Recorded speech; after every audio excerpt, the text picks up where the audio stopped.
नमस्कार दोस्तों, स्वागत है आपका हमारी कहानियों में। हम आपको सुना रहे थे राजा विक्रमादित्य और वेताल की कहानियाँ वेताल पच्चीसी। पिछली कहानी मैंने आपको सुनाई और कहानी सुनाकर वेताल ने राजा से एक सवाल किया था कि राजा ये बताओ कि सूली पर लटकने से पहले चोर बहुत ज़ोर ज़ोर से रोया और फिर क्यों हंसने लगा। और मैंने आपसे पूछा था कि अगर आपको इसका जवाब पता है तो आप बता सकते हैं। अगर आपने वो कहानी नहीं सुनी है तो आप जाकर वो कहानी सुन सकते हैं। मैंने कमेंट में उसका लिंक दे दिया है। और जब राजा से ये सवाल किया तो राजा ने जवाब दिया कि चोर रोया तो इसलिए कि वह राजा रत्नदत्त का कुछ भी भला न कर सकेगा, क्योंकि जब राजा चोर के पीछे पीछे उसके घर तक पहुंच गया तो चोर उसके भलाई के लिए कुछ करना चाहता था, इसीलिए वह रोने लगा। और हंसने इसलिए लगा क्योंकि राजा की बेटी रत्नावती, जिसके पास बड़े बड़े राजाओं, धनियों और राजकुमारों के रिश्ते आए, लेकिन उन सबको छोड़कर उस रत्नावती का उस पर मुग्ध हो जाना उसे विस्मित कर गया। वह उसके ऊपर मुग्ध होकर मरने को तैयार हो गई। स्त्री के मन की गति को कोई नहीं समझ सकता, इसी बात को लेकर वह जोर जोर से हंसने लगा। राजा ने इतना जवाब दिया कि वेताल फिर वापस जाकर पेड़ पर लटक गया। अब राजा वापस गया। राजा ने दोबारा वेताल को अपने साथ ले लिया। रास्ते में वेताल ने राजा को फिर एक कहानी सुनानी स्टार्ट की। इस बार कहानी थी सबसे बड़ा काम किसने किया, जो कि ऐसे थी। हिमाचल पर्वत पर गंधर्वों का एक नगर था जिसमें जमदूतकेतु नामक राजा राज करता था। उसके एक लड़का था जिसका नाम जमदूतवाहन था। एक राजा जमदूतकेतु नामक और उसका लड़का जमदूतवाहन, ठीक है। बाप बेटे दोनों भले ही थे, धर्म कर्म में लगे रहते थे। इससे प्रजा के लोग भी बहुत स्वच्छंद हो गए और एक दिन उन्होंने राजा के महल को घेर लिया। राजकुमार ने जब यह देखा तो पिता से कहा कि आप चिंता न करें, मैं सबको यहाँ से मारकर भगा दूंगा। राजा बोला, ऐसा मत करो। युधिष्ठिर भी महाभारत करके पछताए थे।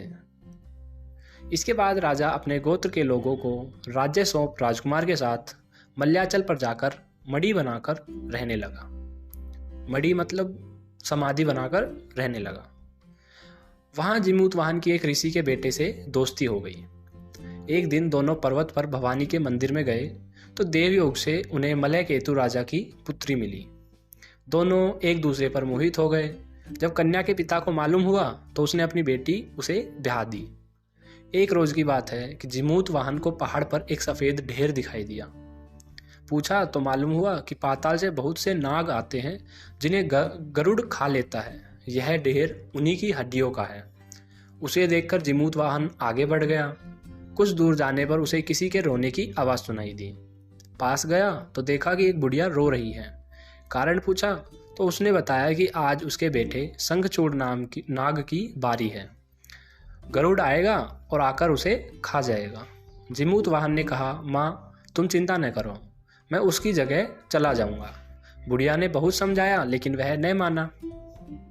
इसके बाद गरुड़ आया और उसे चोंच में पकड़कर उड़ा ले गया। संयोग से राजकुमार का बाजूबंद गिर गया जिस पर राजा का नाम खुदा था। उस पर खून लगा था और राजकुमारी ने उसे देख लिया। देखते ही वह मूर्छित हो गई। जब उसे होश आया तो उसने राजा और रानी को सब हाल कह सुनाया। वे बड़े दुखी हुए और जमदूतवाहन को खोजने निकले। तभी उन्हें शंखचूड़ मिला। उसने गरुड़ को पुकार कर कहा, हे गरुड़, तू इसे छोड़ दे, बारी तो मेरी थी, इसे क्यों पकड़ लिया। गरुड़ ने राजकुमार से कहा कि तू अपनी जान क्यों दे रहा है, मैं तो शंखचूड़ को पकड़ने खाने आया था, तू उसकी जगह क्यों आ गया। उसने कहा, उत्तम पुरुष को हमेशा दूसरों की मदद करनी चाहिए।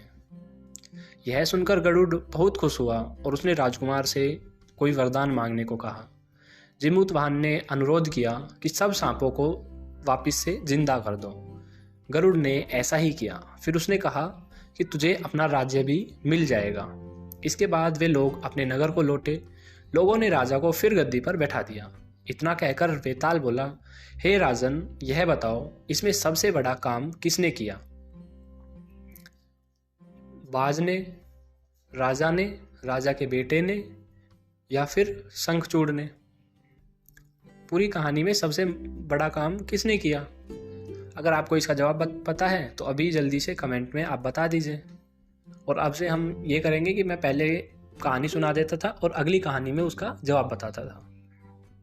अब से करेंगे कि मैं कहानी सुना दूंगा और उसके बाद आपको जवाब बताऊंगा कहानी के तुरंत बाद। तो इस कहानी में भी जैसे ही वेताल ने राजा से पूछा कि किसका काम बढ़ा, तो राजा ने कहा कि शंखचूड़ का। तो वेताल ने पूछा कैसे? इस पर राजा ने कहा कि जिमूतवाहन जाति का क्षत्रिय था। जो राजा का लड़का था वो क्षत्रिय था, प्राण देने का उसे अभ्यास था। लेकिन बड़ा काम तो शंखचूड़ ने किया, जो अभ्यास न होते हुए भी जिमूतवाहन को बचाने के लिए अपनी जान देने को तैयार हो गया, जिसने बाज को सब सच बता दिया कि तुमने गलत व्यक्ति को पकड़ लिया है। तो शंखचूड़ ने जो है वो बड़ा काम किया। अगर आपको भी ऐसा ही लगता है तो कमेंट करके हमें बताएं। तब तक के लिए धन्यवाद। अगली कहानी में आपसे फिर मुलाकात होगी किसी नई कहानी के साथ। तब तक के लिए मिलते हैं।